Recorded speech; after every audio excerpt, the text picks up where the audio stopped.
Your gut is making you fail, but we can fix that right now.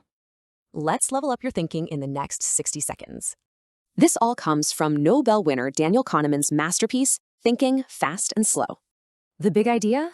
Your brain has two systems. One is fast and biased. The other is slow and logical. The problem is that fast system one is usually in charge, and its shortcuts cause huge errors.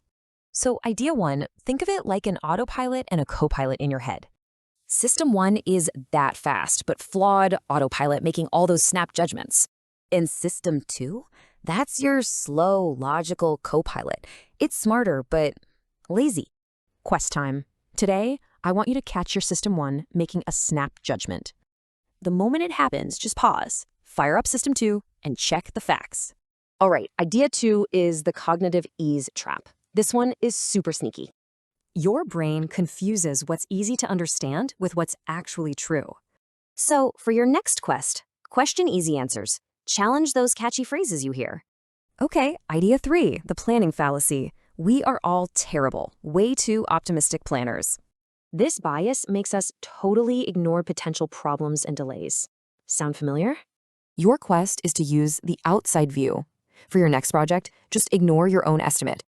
Instead, find data on how long it actually took other people to do something similar. Bonus round. WYSIATI. Your mind creates stories from what it sees, ignoring what's missing. So, your final quest. Before a big decision, just ask yourself, what am I missing here? Want all these quests in one place? Grab the free PDF in the description and pinned comment. If this helped you level up, you know what to do. Like, share, and subscribe. Drop a comment, what's one thing you'll do in the next 24 hours? Also, tell me what book to cover next. I'll pick the most requested one.